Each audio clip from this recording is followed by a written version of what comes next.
of things that you need, like food, and the things that we need, like air, clean air, and the things that we need, like clean water. But yeah, she was like, well, yeah, she should have probably told you, because by the time you get out here, you're like, well, where's all the gas? It's hard to explain.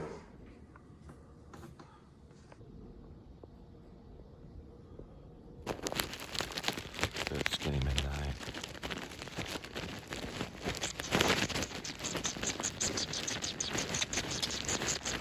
Come here. Come here. This thing right here. She's always super hungry. She runs up against me. Okay, kitty.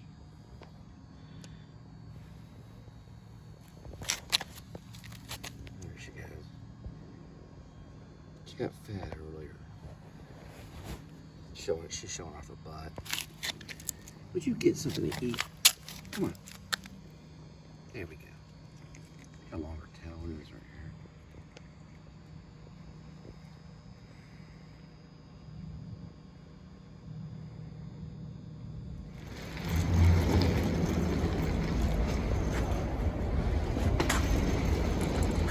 here. True power without charity is the devil's work.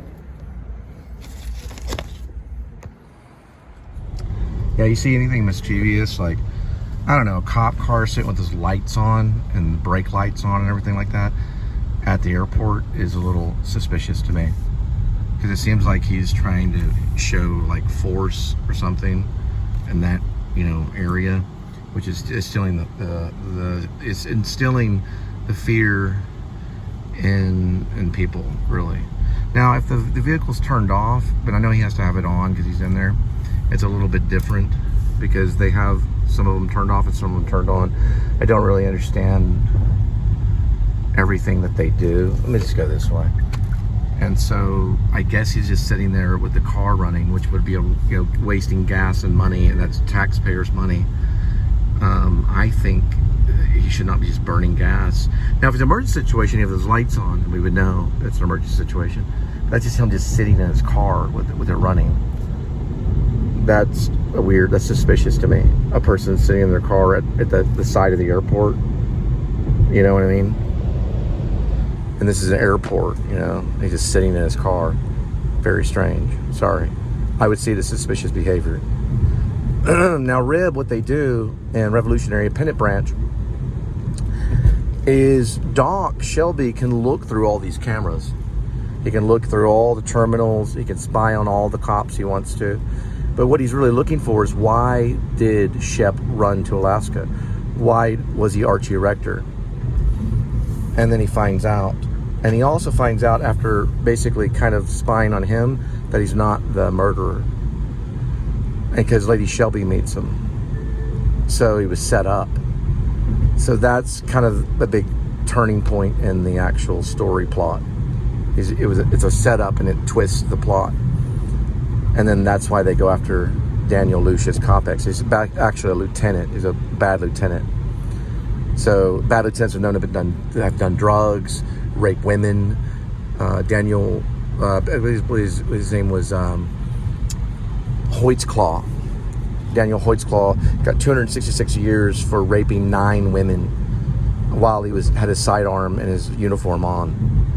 So he didn't have the computer system turned on, and he cloaked, and then he did his deed and moved on. Finally, they complained enough on him that a female internal affairs investigator investigated. It was one of the best. I thought it was one of the best investigations I've ever seen in my life. When it comes to investigation, she talked to him about everything from what he did in the morning with himself, what he did at night with himself, things that he did, to himself. It was very psychological to find out. She wanted to find out his behavior first. They went after the behavior first. And it's detail, right? So if you see an officer looking in a certain direction, that tells everything. And a picture is 1,000 words. Look at the behavior of the officer, the criminal. He was an officer at the time that killed George Floyd. It was very robotic, very still. He's looking around, and hey, listen, the citizens were trying to make the arrest against the criminal. He's a criminal now. He's in prison for life. And Daniel Hoytzcall's in prison for life. He was also an officer of the law. So they were criminals posing to be, to be a hero or whatever. They were not heroes. They're disgusting people. And I am sincerely believe that every single one of them are corrupt. I believe that sincerely, because we all are. It says it in the Bible. Now, that's true to the Word of God. The Word of God is spoken. 40.7 miles, 57 minutes. Arrive at 8:37.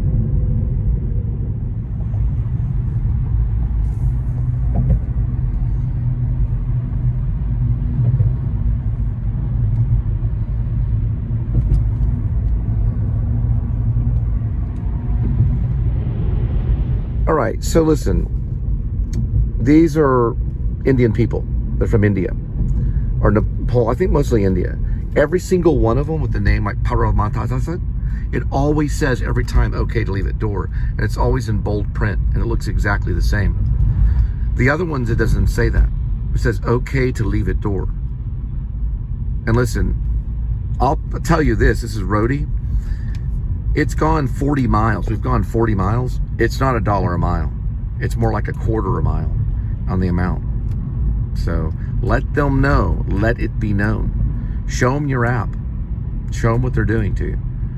Listen, we are going to meet in high court, and I'm going to drag all the conspirators that are involved with ripping off drivers for Roadie. I'm going to drag them all to court. We're going to settle this. Look, you have everything now, but we might have to go to court in defense, and they're going to have to stand before a judge. Hey, a lot of people have. Zuckerberg had to do it. A lot of people have this for different reasons, and they're going to have to stand in front of a judge in this high Supreme Court, and they're going to have to answer for themselves. This is Roadie coming out of Bogart. They're a delivery packaging company. They're going to have to answer for themselves. You cannot pay someone 25 cents a mile to be a driver. I have proof of it. Okay, you can't do that. You can't offer a job like that. It's un-American. So we will see you in court.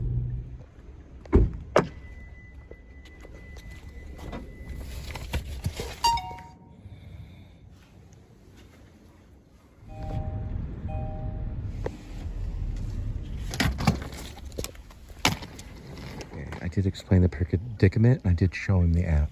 He was able to help. Very, very kind gentleman. So the address also is incorrect on Google. It brings it to a few houses down. Very, very good. So I'm about to get on Wiki, and I just realized something. I'm not going to talk a whole lot, but this is saying that the airport is Dallas, when I've read online and I've read through Wiki that most of that airport's owned by Fort Worth. Fort Worth zone, especially the fall part. If you go to the fall area, it's all Fort Worth owned. I mean, it's Fort Worth property. Hey man, you have to have cool hair. Yeah man, you gotta have cool hair. You wanna have cool hair. Here we go.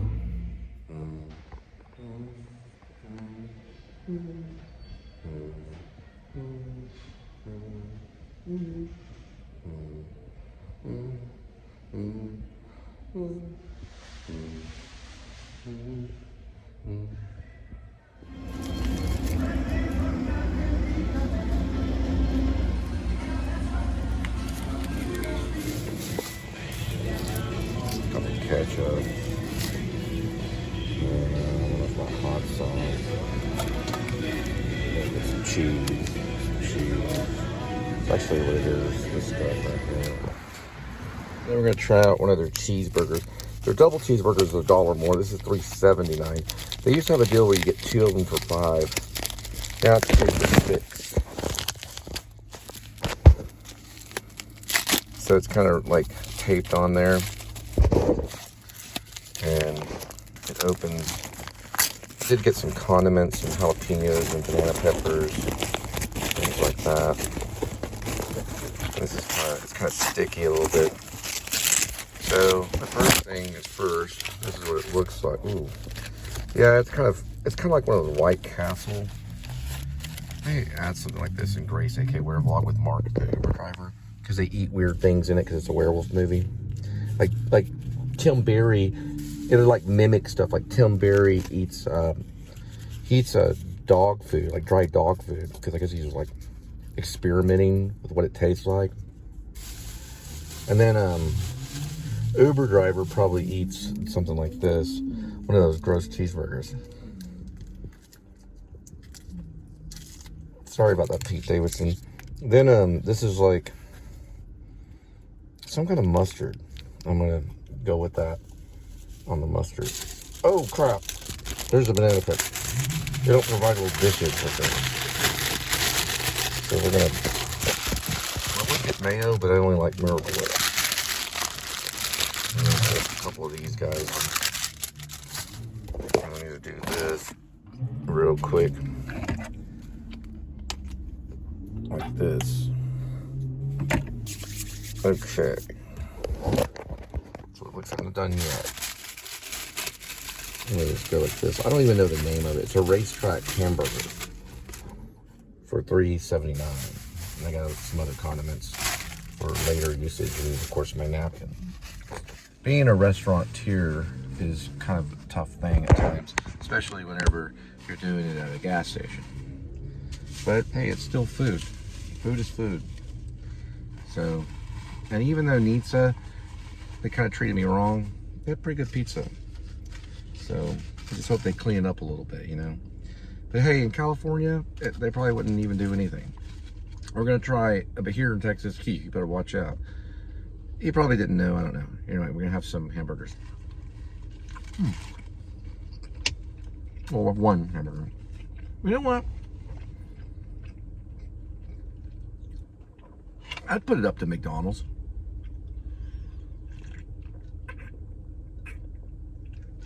I'm gonna have to get a refill on the water. I'm almost out of water. Come on.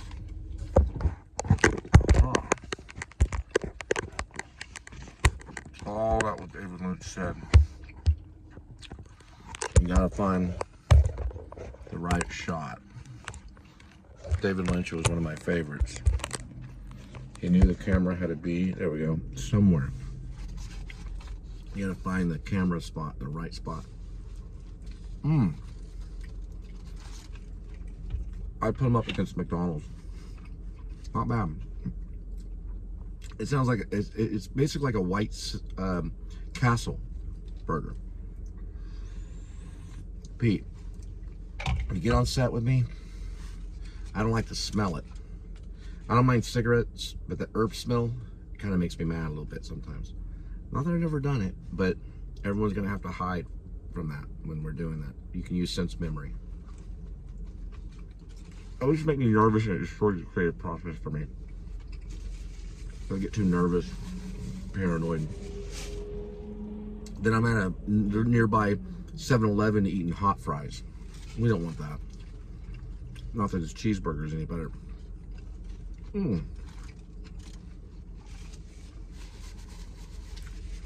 don't want to try some. I'm gonna go get a refill. I don't know.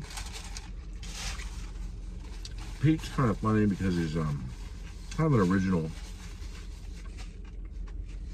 A lot of the new Saturday Night guys are not that funny, but Pete's pretty funny, I guess, because he kind of gets into those funny situations. I just see him as the Uber driver, Mark the Uber driver, in my Grace AK Wear Vlog, werewolf horror comedy. I do need to add some jokes. Here's one of them. The cop, whenever they run the Uber car into the living room of Grace Lippon and his wife, Rennie Love, and so there's a big argument. Robert Billings, which is hopefully Bob Balaban, comes and defends the Uber driver, saying it's mechanical error and signing his paperwork. It's kind of fantasy. It's kind of weird. It's like a social worker working with the police. The one thing I have to say is, like, I wanted Will Ferrell to play one of the cops, maybe John C. Reilly, and they're like kind of serious, and then finally it's time for them to go, and there's a time when they go, hey guys, this is our exit, and then like Will Ferrell's character goes, hey, YouTube, like YouTube, but he goes like that, YouTube, come with me, like you two, come with me. because he's going to escort them off the ranch. Nobody gets in major trouble. I got to get some water. He'll probably be talking to Mark, the Uber driver, and John Blacksmith. Hey, YouTube, come here. And then maybe John C. Reilly sees that, you know, Gerald Oldman III's over there, and he goes, hey, you threeb, come over this way, which is even funnier. He looks at his partner and smiles. You know, cops, they're always laughing and stuff, you know, especially if they don't get their way. They're like, let them run. They're still like Roman soldiers. They can run the sword through, you know, just let them live. But, you know, hey, YouTube, come over. Better than that yet, you threeb, come over this way. All right, so Mark, the Uber driver, since he knows, you know, John Blacksmith and his ways, he takes him to Barksville, Texas from Portland, Oregon. It's a long drive. And he does most of the driving. He listens to nonstop Spotify. And he also has goodies and, you know, mostly like alcohol, like, you know, like a little thing of sherry. It has like a little bar in the glove box. It's all like got a little cooler and everything. Some of them actually do have coolers. So he is, you know, driving, and he gets way out there, you know, and he starts to nod off, fall asleep. And Blacksmith, who is probably partaking in some type of, you know, Woodstock style cigarette, looks over at him, you know, kind of laughing, and he nods off for just a second, like, whoa, man, I just had a dream I was on a calculator. So, you know, like he was, the number 150 was on the calculator. So, it was like a real dream. This thing automatically drives. I'll show you. Hang on.